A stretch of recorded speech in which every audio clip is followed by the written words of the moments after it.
আসসালামু আলাইকুম ওয়া রাহমাতুল্লাহ। আলহামদুলিল্লাহি রাব্বিল আলামিন ওয়াল আকিবাতু লিল মুত্তাকিন ওয়াস সালাতু ওয়াস সালামু আলা সাইয়্যিদিল আমবিয়া ওয়াল মুরসালিন ওয়া আলা আলিহি ওয়া আসহাবিহি আজমাইন, আম্মা বা'দ। সম্মানিত ভিউয়ার্স, আমরা আজকে আলোচনা করব একটি রোজার কি প্রতিদান রয়েছে আল্লাহর কাছে সে সম্পর্কে। আল্লাহ রাসূল সাল্লাল্লাহু আলাইহি ওয়াসাল্লাম ইরশাদ করেছেন, কুল্লু আমালি ইবনি আদম ইউদাআফু আল হাসানা বিআশরি আমসালিহা ইলা সাবআতি মিয়াতি দিফিন।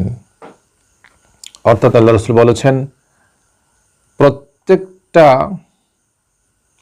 নেক আমলের বিনিময় আল্লাহ তাআলা 10 থেকে 700 পর্যন্ত বৃদ্ধি করে দেন সওয়াবটা। অর্থাৎ একজন ব্যক্তি যদি কোনো একটি আমল করে, সওয়াবের কাজ করে, তাহলে তার বিনিময় আল্লাহর কাছে 10 থেকে শুরু করে 10, 20, 30, 40 এরকম বৃদ্ধি হতে হতে 700 পর্যন্ত তার গুণ বৃদ্ধি পেতে থাকে।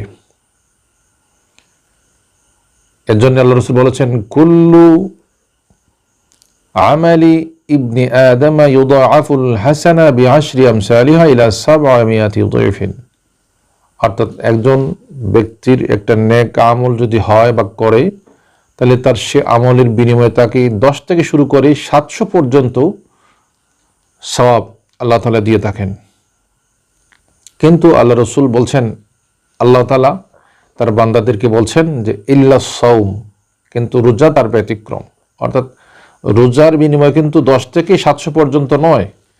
আল্লাহ রাসূল বলছেন, আল্লাহ ইরশাদ করেছেন, আস-সাওমু লি ওয়া আনা আজজি বিহি।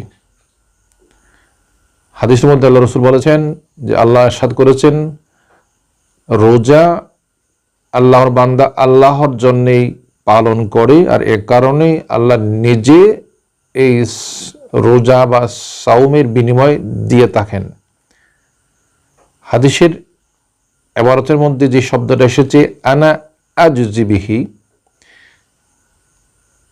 এই শব্দটাকে অন্যভাবে পড়া যায় বা পড়ার নিয়মও রয়েছে এবং আরেকটা অর্থ হয়। আল্লাহ রাসূল বলছেন, আল্লাহ তাআলা জানিয়ে দিয়েছেন, আস-সাওমু লি ওয়া আনা উজজা বিহি। অর্থাৎ আল্লাহ তার বান্দাদেরকে জানিয়ে দিয়েছেন, রোজা আমার জন্যই আমার বান্দারা পালন করে, রোজা রাখে, এবং আমি এই রোজার বিনিময় নিজে, সুবহানাল্লাহ, ওয়া আনা উজজা বিহি, আমি কিছু দিচ্ছি না, আমি নিজে আমার রোজাদার বান্দার বদলা বা বিনিময় হয়ে যাব, সুবহানাল্লাহ। তো আল্লাহ রাসূল বলছেন, মানুষের নেক আমলের বিনিময়ে 10 থেকে 700 পর্যন্ত হয়, কিন্তু রোজা এমন একটি ইবাদত যে ইবাদতের বিনিময় আল্লাহ নিজে দিবেন অথবা আল্লাহ নিজে হয়ে যাবেন। কারণ এই রোজা হচ্ছে এমন একটি ইবাদত, একজন ব্যক্তি একমাত্র সে আল্লাহর উপর ঈমান এবং তাকওয়ার কারণে রোজা পালন করে বা করে থাকে। সেটা কিন্তু যদি কোনো ব্যক্তি চায় যে গোপনে কিছু খাবে বা পান করবে, তার পক্ষে সম্ভব, এবং সে বিষয়ে মানুষে জানবেও না, বুঝবেও না। কিন্তু সে একমাত্র আল্লাহকে ভয় করে, আল্লাহকে সন্তুষ্ট করবার জন্য রোজা পালন করে।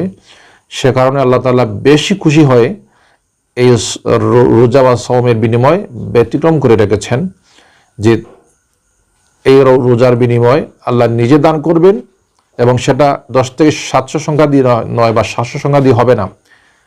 অন্যভাবে বলা যায় যে আল্লাহ রাসূল জানিয়ে দিয়েছেন যে আল্লাহ নিজে বলেছেন, এই রমজানের রোজার বিনিময় আল্লাহ নিজে হয়ে যাবেন, সুবহানাল্লাহ। তারপরে আল্লাহ রাসূল বলেছেন, লিস-সাইমি ফারহাতান, ফারহাতুন ইনদা ফাতরিহি ওয়া ফারহাতুন ইনদা লিকাই রাব্বিহি ওয়া লাখালুফু ফামিস-সাইম আতয়াবু ইনদাল্লাহি মিন রিহিল মিস্ক, ইলা আখিরিল হাদিস। আল্লাহ রাসূল বলেছেন, রোজাদারের জন্য দুটি আনন্দের বিষয় রয়েছে। একটি হচ্ছে যখন সে ইফতার করবে, আর আরেকটি হচ্ছে সে যখন আল্লাহর সাথে সাক্ষাতে যাবে। আমরা বাস্তবে দেখেছি, আমরা যারা রোজা পালন করি ইফতার যে পরিমাণ বা যে মানেরই করি না কেন, ইফতারের সময় আমাদের সবার একটা তৃপ্তি আসে, আনন্দ আসে, একটা খুশি আসে। আল্লাহ রাসূল বলেছেন যে প্রতিটি রোজাদারের জন্য দুটি খুশি রয়েছে, একটি হচ্ছে সে যখন ইফতার করবে তখন, আর আরেকটি হচ্ছে সে যখন আল্লাহ তাআলার সাথেই সাক্ষাতে যাবে, অর্থাৎ পরকালে যখন সে আল্লাহর মোলাকাতে যাবে তখন সে বুঝতে পারবে রোজা পালনের দ্বারা সে কতটুকু মর্যাদাবান হয়েছে। আল্লাহ রাসূল আরও বলেছেন যে ব্যক্তি রোজা পালন করার কারণে, অর্থাৎ না খাওয়ার কারণে তার মুখের মধ্যে যে একটা উপবাসের গন্ধ আসে, সেই গন্ধটা আল্লাহর কাছে এত বেশি প্রিয়, মেশকে আম্বরের চেয়েও বেশি প্রিয়।